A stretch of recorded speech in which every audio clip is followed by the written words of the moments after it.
नमस्कार दोस्तों। हिंदी के ऊपर इल्जाम लग रहा है कि इसने लगभग 250 भाषाओं को स्वैलो कर लिया, निगल लिया। किस हद तक ये सही है और कहां आप गलत तथ्य पकड़ सकते हैं, वो हम आपको अभी के अभी बता दे रहे हैं। हिंदी या कोई भी ऐसी भाषा ऐसी नहीं है जो किसी भाषा को स्वैलो की है।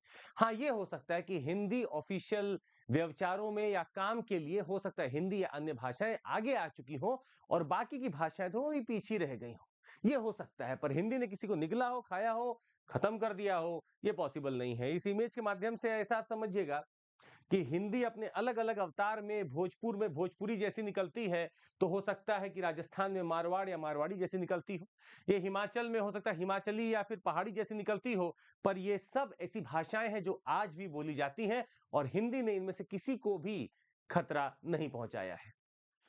खैर, बात हिंदी की हो रही थी तो साउथ इंडिया से बार-बार ये आवाज उठ रही है कि हिंदी ने सबको ऊपर नॉर्थ इंडिया में सारी भाषाओं को खत्म कर दिया है। आवाज ये भी उठी कि साउथ इंडिया में हिंदी को इंपोज करने की कोशिश चल रही है। ये कोशिश बहुत समय से चल रही है और इसका हम विरोध कर रहे हैं। ये बात एम के स्टालिन कहते हैं और एम के स्टालिन ये बात कहते हैं कि जिस दक्षिण भारत ने प्रोग्रेसिव बनाया, डेवलपमेंट किया, उसकी भाषा नहीं बल्कि हिंदी उस राज्यों या उन राज्यों की भाषा है जो कि आज फेल्ड स्टेट है। मतलब क्या फेल्ड लोगों की भाषा है हिंदी? एम के स्टालिन साहब ये कहना चाह रहे हैं। समझना जरूरी है कि कौन कहां कितना फेल हो रहा है, समझना जरूरी है।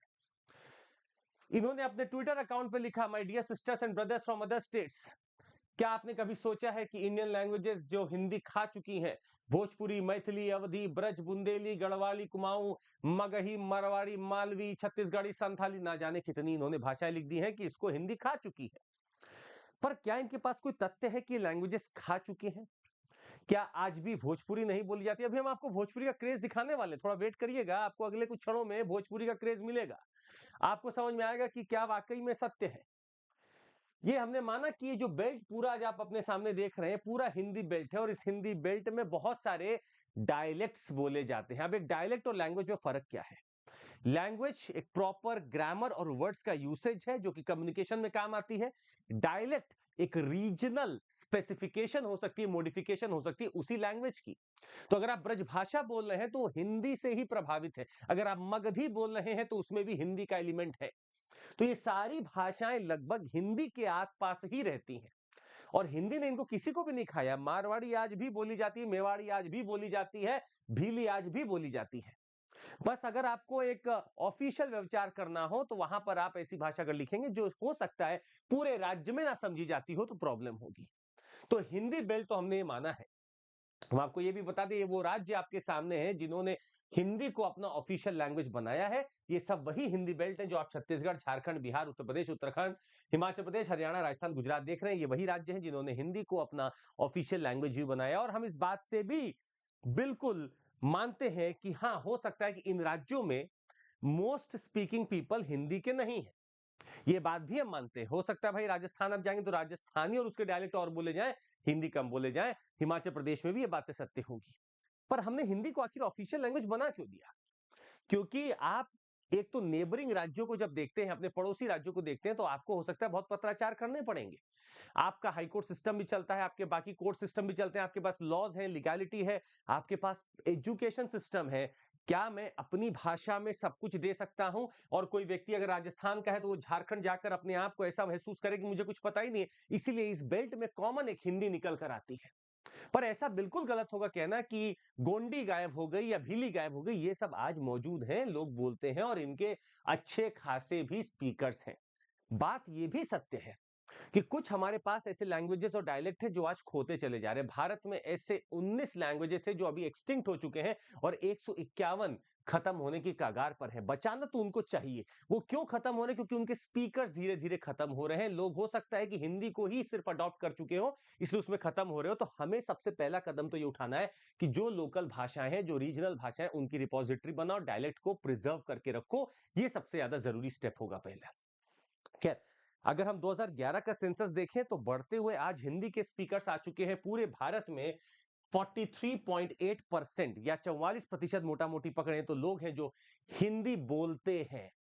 पर क्या हिंदी उनकी मदर टंग है? इस बात को समझना बहुत जरूरी है। सेंसस में इस बात के जिक्र है कि हो सकता है कि 44% लोग हिंदी बोलते हो, पर हम आपको यह तथ्य दे दें कि सिर्फ और सिर्फ 26% वो लोग हैं जिन्होंने स्पेसिफिकली अपना मदर टंग हिंदी बताया। मतलब जब सेंसस किया जाता है या कोई भी लिंग्विस्टिक सर्वे किया जाता है तो उसमें हिंदी बहुत सारे लैंग्वेजेस को क्लब करके सामने पोर्ट्रे कर दी जाती है। जो कि भाषाएं हम आपको बार बार दिखा रहे हैं, इन राज्यों की हिंदी बेल्ट में बहुत सारी भाषाएं हैं, इन सबको हिंदी में क्लब कर दिया जाता है क्योंकि हिंदी के आसपास है। मात्र 26% ही ऐसे लोग हैं जिनकी हिंदी मदर टंग है। बाकी लोगों ने अपनी मदर टंग उर्दू हो सकता है बताई हो, भोजपुरी बताई हो, गोंडी बताई हो, भीली बताई हो, पर हिंदी नहीं बताई। पर हाँ, जब हम सर्वे करते हैं तो हिंदी को ही एक बड़ा प्रारूप दे देते हैं और इसलिए नंबर आपको आज 43.6 के आसपास दिख रहा था। हिंदी के बाद बंगाली ठीक ठाक नंबर में बोली जाती है जो कि 8% है, फिर मराठी है 6.8, तेलुगु है 6.7, तमिल है 5.7। ये जो बार बार मुद्दा उठ रहा है ये तमिल से ही उठ रहा है। तमिलनाडु बार बार कह रहा है कि हम पे हिंदी इंपोजिशन किया जा रहा है। खैर, हम आपको बता दें कि हिंदी ने किसी भाषा को निगला नहीं है। आज आप भोजपुरी की बात करते हैं सर, भोजपुर इंडस्ट्री अपने आप में बॉलीवुड को टक्कर दे रही है। एक से एक भोजपुरी गाने आजकल चल रहे हैं और भोजपुरी सिर्फ आपके देश में नहीं, कैरिबियन आइलैंड्स में, युगांडा में, मॉरिशस में, सिंगापुर में और नेपाल में उतनी ही रुचि के साथ बोली जाती है। और यहां पर इस भाषा में जो पहले लोगों के मन में स्टिग्मा था वो दूर हो चुका है। मतलब आज भोजपुरी हमारी इंटरनेशनल लैंग्वेज है, कल्चर का विस्तार है। छठ पूजा के गाने सिर्फ भारत में नहीं बजते हैं, आज बाहर भी बजते हैं और ये सभी अपने बढ़िया भोजपुरी के डायलेक्ट में है। इतना ही नहीं, भोजपुरी का तो आपने क्रेज देखा ही है। हम आपको थोड़ा सा बता दें कि हिंदी वैसे तो थर्ड मोस्ट स्पोकन लैंग्वेज है after English and Chinese Mandarin, पर बंगाली भी पीछे नहीं है। बंगाली पांचवी ऐसी सबसे ज्यादा बोलने वाली भाषा है जिसको लोग बेजोड़ तरीके से बोलते हैं। और आपको यह भी हम बता दें, जो जन गण मन आप अपने दिल से गाते हैं उसकी रचना बंगाली में हुई थी और उसको बाद में हिंदी के वर्जन में एक्सेप्ट भी किया गया। पर जनगण मन को आप आज किसी भी भाषा में बोल सकते हैं, इसके ऊपर कोई भी रोक नहीं है। तो भाषा सिर्फ लोगों का विस्तार करती है। भाषा जितना आप जानेंगे उतना ही आप बड़ा सोचेंगे। और अगर आप अपने आप को सोचते हैं कि मैं सिर्फ एक भाषा सीखकर, दो भाषा सीखकर अपने आप को एक सर्वश्रेष्ठ व्यक्ति बना सकता हूं, तो यह गलत होगा। हम आपको ये बात आज इसलिए बताना चाह रहे हैं क्योंकि साउथ में एक आरोप लगता है कि नॉर्थ इंडिया के लोग साउथ में आ रहे हैं, साउथ में कंपनियां हैं, साउथ में मैन्युफैक्चरिंग है, साउथ में फैक्ट्रीज हैं, तो वो यहां आ रहे हैं और हमें हिंदी सिखा रहे हैं। सर, हमारे यहां भी लोग आते हैं। एनसीआर मॉडल भी आज बहुत कारगर है। गुड़गांव में एक से एक लोग काम करते हैं। उन्होंने कभी भाषा की कदर नहीं की। वहां पे चेन्नई से भी लोग हैं, वहां पे हैदराबाद से भी हैं, वहां पे बेंगलुरु से भी हैं, तो नॉर्थ ईस्ट से भी हैं और सब काम कर रहे हैं भाषा को बिना ध्यान में रखे हुए। क्योंकि कॉमन लैंग्वेज तो हो सकता है जब आप कॉर्पोरेट वर्ल्ड में हो तो आपको इंग्लिश आ जाती है, और हिंदी अगर नहीं भी आती हो तो भी काम अपना चल रहा है क्योंकि सामने वाला इशारा समझ जाता है। पर यही बात जब साउथ इंडिया में देखी जाती है तो कई बार प्रोटेस्ट होने लगता है कि कैसे यहाँ हिंदी कोई नहीं बोलेगा, अगर किसी को आती हो तो भी वो नहीं बोलेगा। खैर, हम आपको एक बात ये भी बता दें, अगर सवाल हिंदी पे उठेगा तो सवाल तमिल पर भी उठ सकता है। जिस प्रकार से इल्जाम ये लगाया जा रहा है कि हिंदी ने भाषाओं को निगल लिया, उसी प्रकार तमिल पे भी आरोप लग सकता है कि आपने इरुला, तोडा, कुरुम्बा, कोटा, बड़ग, इन सबको भी आप खा गए। हम अगर आवाज उठाना चाहेंगे तो कन्नड़ा पे भी उठा सकते हैं, अगर हम आवाज उठाना चाहेंगे तो बंगाली पे भी उठा सकते हैं, पर हमें आवाज उठानी नहीं है। रीजन बीइंग कि कोई किसी भाषा को खा नहीं रही है। भाषा एक सोर्स है कम्युनिकेशन का। जिस भाषा का डायलेक्ट अपने आप को, रिपोजिटरी और लिटरेचर अपने आप को मजबूत रखेगा, वो भाषा हमेशा आगे चलेगी। जिस भाषा के लोग ही अपने रिपोजिटरी नहीं बना पाएंगे, लाइब्रेरी नहीं बना पाएंगे, वोकैबुलरी नहीं बना पाएंगे, वो भाषा हो सकता है स्ट्रगल करेगी। पर भारत की सरकार ये पूरी कोशिश करती है कि भाषाओं की रिपोजिटरी बनी रहे। आज इसीलिए गूगल पर आप किसी भी भाषा को डालने की कोशिश करते हो, वो ट्रांसलेट करके आपको दिखा देता है, क्योंकि यही भाषा को बचाने का एक बहुत बड़ा तरीका है। खैर, हम आपको ये बोलना चाहेंगे कि हो सकता है इकोनॉमी एक ऐसा सॉल्यूशन हो जिससे लैंग्वेज के इस युद्ध को खत्म किया जा सकता है। जी हां, बिल्कुल सही बात। आज अगर आप भारत को देखें तो माना कि साउथ इंडिया में डेवलपमेंट है, 55 से 57% तक जीडीपी जो भारत का योगदान करता है वो साउथ इंडिया ही करता है। बाकी का 44-45% आपका नॉर्थ इंडिया से आता है, 10% का भेद है। पर इस भेद का ये मतलब नहीं है कि कोई पीछे रह गया, कोई आगे निकल गया। माना साउथ डेवलप्ड है पर पॉपुलेशन कम होती जा रही है, माना नॉर्थ कम डेवलप्ड है पर पॉपुलेशन बढ़ती जा रही है। अगर अब यहां पर मैं इकोनॉमिक सेंटर बना दूं नॉर्थ में, तो हो सकता है लोग साउथ से नॉर्थ की तरफ आए और हो सकता है वो थोड़ा बहुत हिंदी को टेस्ट में ले। ये हो सकता है क्योंकि आज जब हम जाते हैं तो बंगाली, जब हम वहां पे कोई बंगाली जाकर बेंगलुरु में रहेगा तो वो कन्नड़ा में बात करना चाहेगा, वो चेन्नई में रहेगा तो तमिल सीखने की कोशिश करेगा, और लोग करते ही हैं। अगर ये भी प्रोसेस होगा तो और बढ़िया विस्तारीकरण होगा हमारी भाषाओं का, जो हमें एक आइडिया लगता है। और हमें कहीं से भी इस बात में संदेह नहीं है कि नेशनल एजुकेशन पॉलिसी इस बात को बढ़ावा नहीं देती।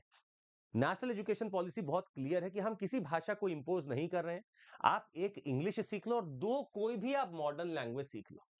No language will be imposed on any state. आप कोई भी दो भारत की मॉडर्न भाषाएं सीख लो और एक आप इंग्लिश सीख लो, तो हमारा काम पूरा हो जाएगा भारत भर का। तो और भाषाएं जितनी सीखी जाए उतनी बेहतर है, क्योंकि भाषा उस कम्युनिकेशन का सोर्स है जो आपको आगे लेकर चलती है। The more languages you know, the more forward you will become. This is my idea. तो कोई भाषा किसी को नहीं खा रही है। भाषा हो सकता है हमारे दिमाग को कहीं ना कहीं विचलित कर रही हो, ये खा जाएगी, पर इसको अपना के देखने में सभी का भला होगा। चलिए हम आपको बता दें कि आप अगर हमारे साथ जुड़ना चाहते हैं और एक बैलेंस्ड व्यू लेना चाहते हैं, 60% ऑफ है हमारे कोर्सेज पे। सीएमसी कोड लगाइए और किसी भी कोर्स में आप हमारे साथ जुड़ सकते हैं। सीसैट पूरा 2,999 रुपए मिल रहा है, जुड़ जाइए। और हमारे बैचेस चालू हो गए हैं ना। 2027 का बैच है आगाज, ये चालू हो रहा है 9 मार्च से। प्रारंभ चालू हो रहा है हिंदी का बैच है 8 मार्च से। आरंभ चालू हो रहा है इंग्लिश बैच 7 मार्च से, मतलब आज से इग्नाइट इंग्लिश का चालू हो चुका है।